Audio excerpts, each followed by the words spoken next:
Nobody wins when the family feels. When I was a teenager, brother, I had tons of brown sugar. For real. D'Angelo with the brown sugar, baby. There it is. Angie Martinez coming to you live from New York.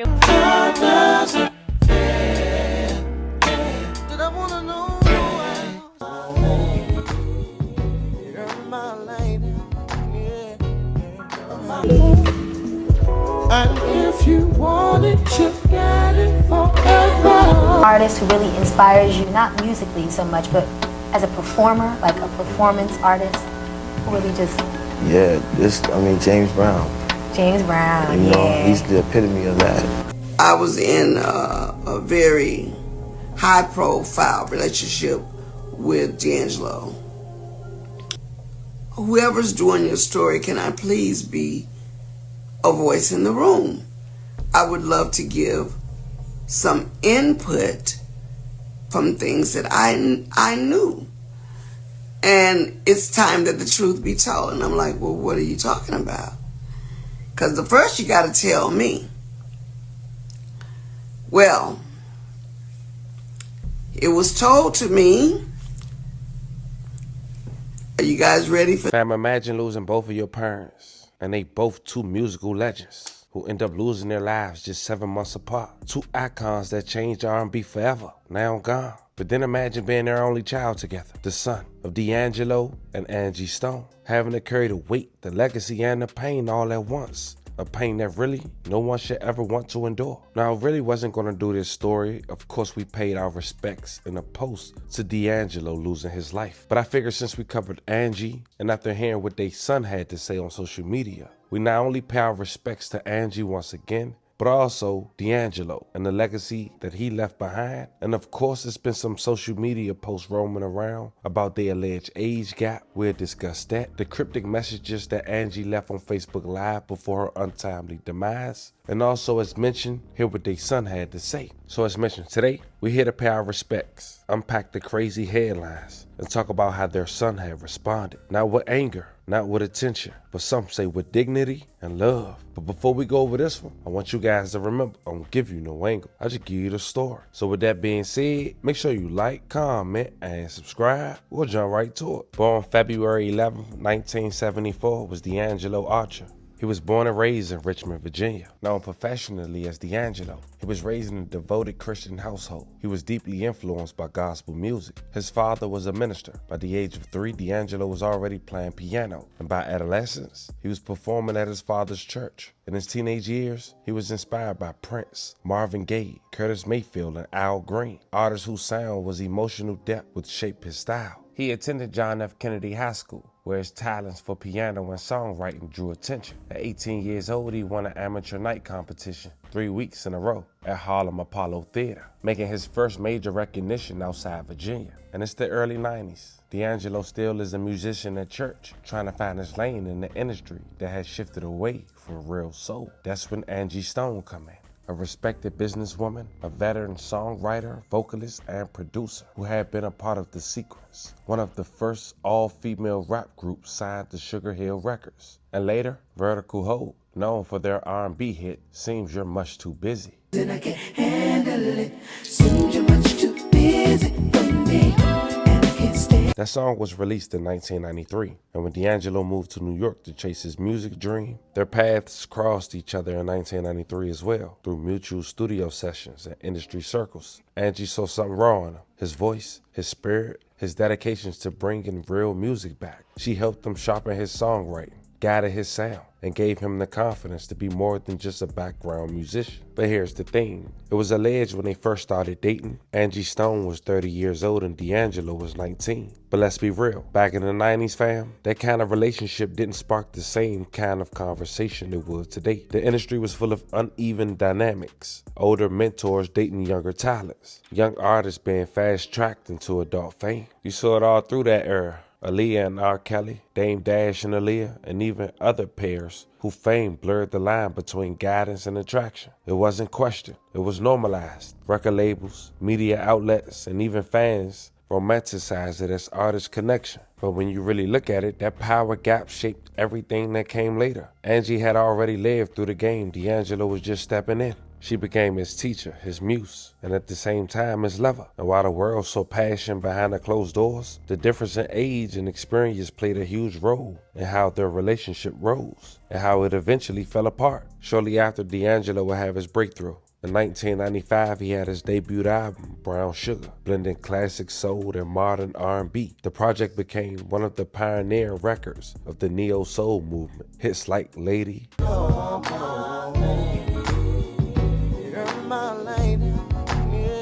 Cruising, And if you want it, you got it forever. and the title track, Brown Sugar. It showcased his smooth vocals and jazz-infused instrumental. Brown sugar, babe. I guess high up your love, I don't know how to behave. And the fame came fast, and with that came pressure. After the success of Brown Sugar in 1995, D'Angelo became a sex symbol overnight. Women, fame, temptation, touring, everything changed. Angie, who had been there from the beginning, suddenly found herself on the outside looking in. They shared a son, Michael D'Angelo Archer II, born 1998, but the relationship was crumbling. Reports from close friends and even Angie herself say D'Angelo's new lifestyle, long studio sessions, and excessive drinking, growing industry influence started creating a distance. Angie wanted stability. D'Angelo was chasing creativity and struggling with the public's obsession over his image. In interviews years later, Angie described their love as real, but too heavy. She said he was becoming D'Angelo, and she was trying to hold on to Michael. Well, D'Angelo and I got connected by way of Jocelyn Cooper, who was signing us both as songwriters. When I was in the studio with Vertical Hole at the time, when D'Angelo came into the studio. But I have you to know that, and I'm going to have everybody know because I want to set the record straight, he pursued me. I did not pursue him. I thought he was older than what he was because he had an old soul. And anybody that's hanging around him long enough will attest to that is the truth. I mean, we just hit it off musically because we were both from the South. And I think it was something familiar about our energy that clicked. And once we became friends, he decided, I'm going to stay in New York. At one point, he was going to move back to Virginia. But he says, I'm going to stay in New York, you know what I mean? Because now I got somebody around who I can relate to. And it just happened to be me. At the time, we were just the best of friends. As time grew, we ended up falling for each other. All I can tell you is shit happens. And when it happened, I was okay with it because I loved his energy and his spirit. Over time, I can tell you honestly that I have been disappointed. I have been let down. I have watched the world basically spin on its axle and turn its back on me because of D'Angelo, because their love and desire was so great for him that they were able to spit on me pretty much. And so I had to take it with a grain of salt and keep moving. Because when people zoom in on you to bring about their pain, they don't care how they hurt you to get it done. But like I said, it happened. And I can't go back. I can't undo it. I told the people, they make such a big deal. Okay, I was a little older than him, but that's going every day. People get with people every day. That's a little older than them, and they keep it moving. Why did they make a big deal out of he and I? I couldn't tell you. I can only say the minute he decided to become a sex symbol or the industry cultivated a sex symbol, I became dog meat to them. 5 years later, D'Angelo released his second studio album, Voodoo, which is widely regarded as a masterpiece. And in that album, he dropped the music video, How Does It Feel?, where he appeared to be naked. And that turned him into a global sex symbol. The same attention that boosted his career began tearing apart his relationship.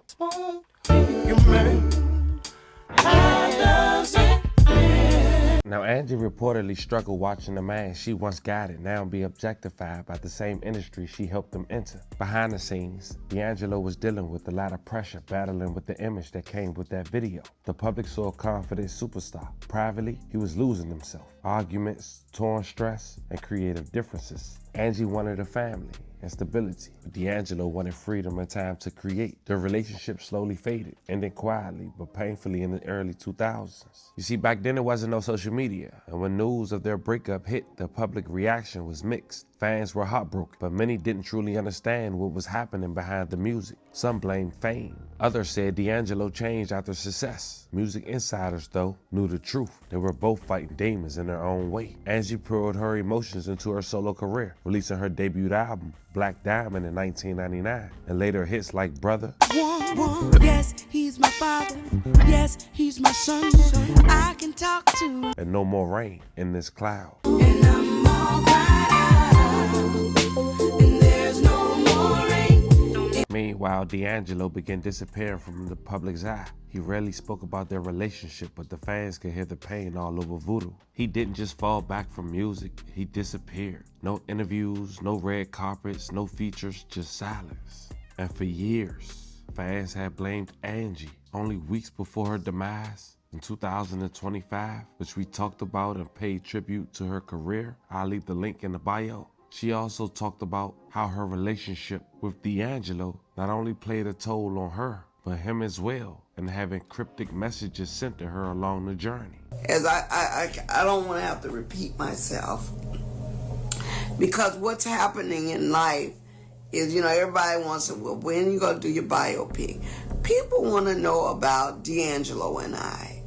I mean, my life does not start or stop with D'Angelo. Life goes on. It was going on before I met him. It will continue to go on. And I think people are so one-track minded that they really are, when are you going to do a story? Because they really want to say, can you tell us about D'Angelo?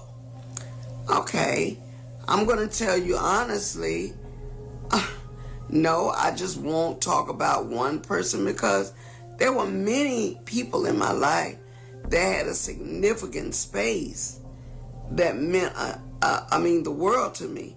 Of course, D'Angelo and I were very good friends, but I need for you to know that as wonderful as that friendship has been, it came with a lot of challenges. And I'll tell you the nature of the industry based on a secret that I recently found out from someone who is credible, that let me in on some things that I didn't know even up until lately. And I have to tell you, it was shocking just to find out. But in any event, I will share them with you and let you know the devil don't play fair. No, this is not Angie Stone's life story, but what it is a peek into what inquiry minds want to know. Back when I was in a very high-profile relationship with D'Angelo, shortly after the breakup between us, everything kind of slowed down in my world in terms of tour dates, work.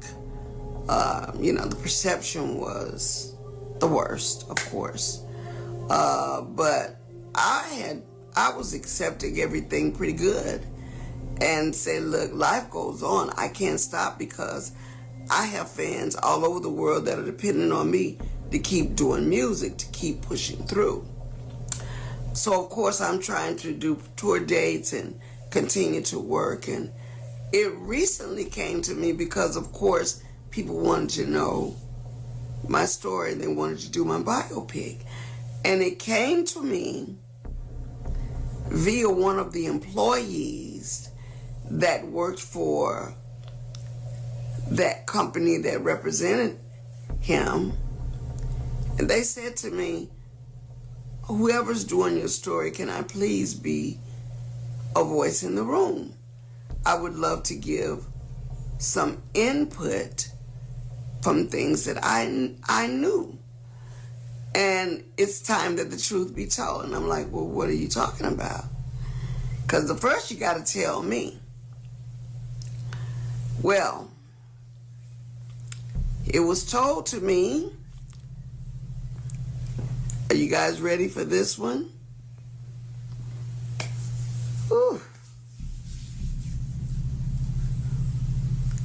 Anyway, it was told to me that they were single-handedly put in charge of sending out letters everywhere to make people think that I was the cause of him being exposed to alcohol, to drugs, to everything that could have gone wrong. And we need you to mail this out. And that person knew that it was all fabricated. And they were willing to go on record. And they don't care today, but they're willing to go on record to tell the truth. You can imagine how shocked I was to know that they actually mailed letters out into the industry blaming me for the fall and the demise of someone's career. It really gets me upset because I don't do drugs, I don't do any of this stuff that a lot of people have fallen victim to. I will tell you this, as a young person, we all tried things, but no, I have never single. I wouldn't want the chastisement from God for being responsible for breaking another person's gifting. That's not cool. So the person let me know, and has gone on record to say that when the time comes, they will step up to the mic and let it be known that was their assignment, to destroy my credibility. Just 5 weeks after that live, March 1st, 2025, Miss Angie Stone was just 63 years old. Following a car crash, she was traveling with members of her band from Mobile, Alabama to Atlanta, where their van had collided with the semi-truck on Interstate 65, about 5 miles south of Montgomery. The Mercedes-Benz Sprinter flipped over on the road before colliding with the truck. And the crazy part about this, out of the 8 passengers, Stone was the only one DOA. May she rest in peace, and love and condolences to her family.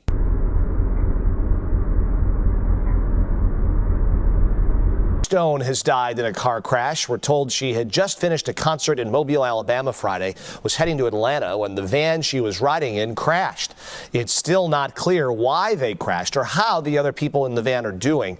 The Grammy-nominated artist was known for songs like Wish I Didn't Miss You and No More Rain. Shortly after, Angie's son had went to social media and said the following: "Hey mama, I ain't want nothing. Just wanted to say I love you. I know you up there enjoying your god body. Hope you got to see grandma and granddaddy. I want you to know how proud I am of the person you are.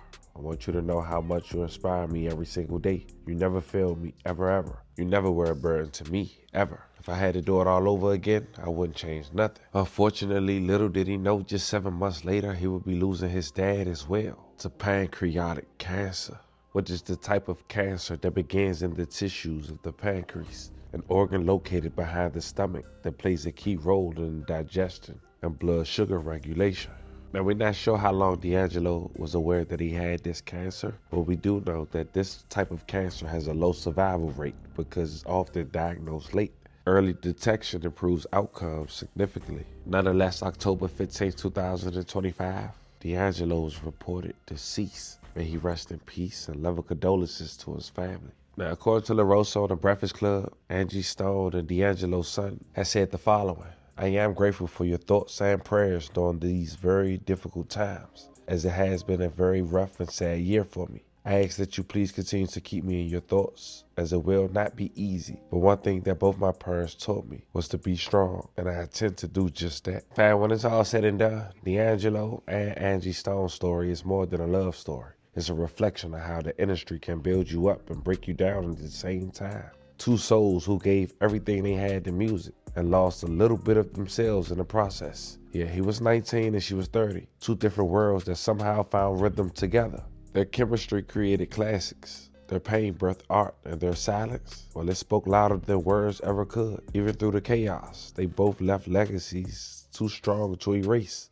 Angie stood tall as a mother, a soul queen, a woman who turned heartbreak into healing. And D'Angelo, he reemerged years later, not for fame, not for applause, but to remind the world that real soul never dies. They may have fallen apart, but their story still echoes in every stage light, every love song, and every artist that dares to keep their truth alive in their music. Because what they shared wasn't perfect, but it was real. And sometimes, real is all it takes to make history.